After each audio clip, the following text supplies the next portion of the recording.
2015లో max fury road action సినిమాల్లో ఒక bench mark create చేసింది. వరల్డ్ సినిమాలోనే కాకుండా తెలుగు సినిమా మేకర్స్ని కూడా మ్యాడ్ మ్యాక్స్ ఇన్ఫ్లుయెన్స్ చేసింది. ఇప్పుడు 9 సంవత్సరాల తర్వాత మ్యాడ్ మ్యాక్స్ ఫ్యూరీ రోడ్కు ప్రీక్వెల్గా Furiosa a mad max saga సినిమాను విడుదల చేశారు మేకర్స్. మొదటి మ్యాడ్ మ్యాక్స్లో ప్రధాన పాత్ర ఫ్యూరియోసా గతమే ఈ ఫ్యూరియోసా. థోర్, ఎక్స్ట్రాక్షన్ లాంటి సినిమాతో ఇండియన్ ఆడియన్స్కు దగ్గరైన క్రిస్ హెమ్స్వర్త్ ఇందులో విలన్ పాత్ర పోషించారు. మరి ఇంతకీ ఈ సినిమా ఎలా ఉంది? Hi all, welcome back to Golisoda story. భూమి మీద సారం అంతా అయిపోయి మొత్తం ఎడారిగా మారే కాలంలో జరిగే కథ ఇది. కాస్త పచ్చగా ఉండే ప్రదేశంలో చిన్నప్పటి ఫ్యూరియోసా తన తల్లి మేరీ కలిసి జీవిస్తూ ఉంటుంది. ఫ్యూరియోసాను ఒక బైకర్ గ్యాంగ్కు చెందిన ముఠా సభ్యులు ఎత్తుకుపోతారు. ఈ గ్యాంగ్కు డెమెంటస్ నాయకుడు. ఫ్యూరియోసాను కాపాడటానికి వచ్చిన తల్లి మేరీని డెమెంటస్ అతి దారుణంగా ఫ్యూరియోసా కళ్ల ముందే హత్య చేస్తాడు. ఎంతటి నిస్సారమైన భూమిలో అయినా పండగల విత్తనాన్ని మేరీ అంతకు ముందే ఫ్యూరియోసాకు ఇస్తుంది. డెమెంటస్ అనుకోకుండా సిటాడెల్ అనే మరో రాజ్యం వాళ్లతో తలపడతాడు. వారు సంధికి వచ్చినప్పుడు సిటాడెల్ రాజు ఇమ్మోర్టన్ జో అడిగాడని ఫ్యూరియోసాను వారికే ఇచ్చేస్తాడు డెమెంటస్. అక్కడి నుంచి కూడా తప్పించుకున్న ఫ్యూరియోసా మగవేషంలో బతకడం ప్రారంభిస్తుంది. ఒకరోజున అనుకోకుండా సిటాడెల్ సైన్యాధిపతి అయిన ప్రిటోరియన్ జాక్ను పెద్ద దాడి నుంచి కాపాడుతుంది ఫ్యూరియోసా. ఆ దాడిలో తన సైన్యం అంతా చనిపోవడంతో ఫ్యూరియోసాను తన కుడి భుజంగా ఉండిపోమని జాక్ అడుగుతాడు. డెమెంటస్పై పగ తీర్చుకోవచ్చన్న ఉద్దేశంతో ఫ్యూరియోసా అందుకు ఒప్పుకుంటుంది. ఫ్యూరియోసా కథ చివరికి ఏమైంది? డెమెంటస్ను అంతం చేసిందా? తన తల్లి ఇచ్చిన విత్తనాన్ని ఏం చేసింది? ఇవన్నీ తెలియాలంటే ఫ్యూరియోసా ఏ మ్యాడ్ మ్యాక్స్ సాగాను చూడాల్సిందే. సినిమా రిజల్ట్ ఎలా ఉన్నప్పటికీ మంచి థియేట్రికల్ ఎక్స్పీరియన్స్ ఇచ్చే సినిమాలు కొన్ని ఉంటాయి. అందులో ఫ్యూరియోసా ఏ మ్యాడ్ మ్యాక్స్ సాగాను కూడా చేర్చవచ్చు.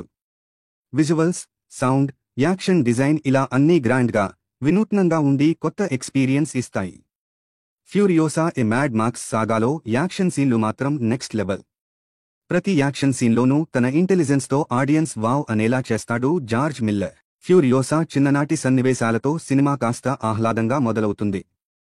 కానీ పూర్తి స్థాయిలో స్టోరీలోకి వెళ్లడానికి ఎక్కువ సమయం తీసుకోలేదు. ప్రారంభమైన 10 నిమిషాల్లోనే ఫ్యూరియోసాను డెమెంటస్ గ్యాంగ్ ఎత్తుకుపోవడం, తల్లి మేరీ వాళ్లను ఫాలో అవుతూ రావడం ఇలా ఇంట్రెస్టింగ్గా సాగుతుంది. దాదాపు గంట వరకు సమయం ఫ్యూరియోసా చిన్నతనంలోనే సాగిపోతుంది.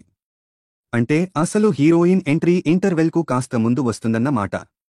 కానీ అప్పటిదాకా విలన్ పాత్రలో కనిపించిన క్రిస్ హెమ్స్వర్త్ ఆడియన్స్ను పూర్తి స్థాయిలో ఎంటర్టైన్ చేస్తాడు. థోర్గా సూపర్ యాక్షన్ హీరోగా మనందరం చూసిన క్రిస్ హెమ్స్వర్త్కు భిన్నంగా ఇందులో ఈవిల్ వెర్షన్లో కనిపిస్తాడు. సినిమాలో యాక్షన్ సీన్లు అద్భుతంగా వచ్చాయి, కానీ అవి మరీ లెంతీగా ఉంటాయి. ముఖ్యంగా చేజ్లు నిడివి బాగా ఎక్కువ ఉన్నట్లు అనిపిస్తాయి.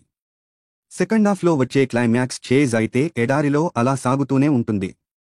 యాక్షన్ సీన్లు బాగా వచ్చాయి అని ఎడిట్ చేయకుండా అలా ఉంచేశారేమో మరి. ఇది మ్యాడ్ మ్యాక్స్ ఫ్యూరీ రోడ్కు పర్ఫెక్ట్ ప్రీక్వెల్.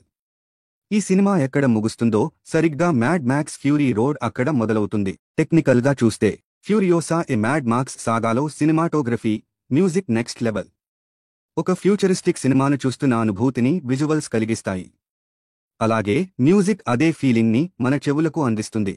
ఇక నటీనటుల విషయానికి వస్తే, చిన్నప్పటి ఫ్యూరియోసాగా అలైలా బ్రౌనీ, పెద్దయ్యాక ఫ్యూరియోసాగా అన్యా టేలర్ జాయ్ కనిపిస్తారు. ఆ ఫ్యూరియోసా క్యారెక్టర్లో ఉండే వెయిట్ని వీరిద్దరూ చక్కగా క్యారీ చేశారు. వీరే డైరెక్ట్గా చేస్తే ఎటువంటి ప్రెజర్ ఉండకపోయేది, కానీ ఈ పాత్రలో 2015లోనే చార్లెస్ థెరాన్ అద్భుతంగా నటించారు. కాబట్టి దాన్ని మ్యాచ్ చేయాల్సిన బాధ్యత వీరిపై పడింది. దానికి వీరిద్దరూ చక్కగా న్యాయం చేశారు. సినిమాలో మరో ప్రధాన పాత్ర డెమెంటస్ పాత్రలో కనిపించిన క్రిస్ హెమ్స్వర్త్ది. ఇప్పటివరకు హీరోగానే పరిచయం ఉన్న క్రిస్ ఇందులో విలన్గా కనిపిస్తారు. మిగతా పాత్రధారులందరూ తమ పాత్రకు చక్కగా న్యాయం చేశారు. ఓవరాల్గా చెప్పాలంటే ఫ్యూచరిస్టిక్ యాక్షన్ సినిమాలు, సైన్స్ ఫిక్షన్ సినిమాలు మీకు నచ్చేలా అయితే దీన్ని ఖచ్చితంగా థియేటర్లలో చూడాల్సిందే. మ్యాడ్ మ్యాక్స్ లవర్స్ను అయితే ఫ్యూరియోసా మరింత ఎంటర్టైన్ చేస్తుంది. ఈ వీడియోకి ఇంతే. ఈ వీడియో మీకు నచ్చితే లైక్ చేయండి. మరిన్ని వీడియోస్కి subscribe for Golisoda. Thanks for watching.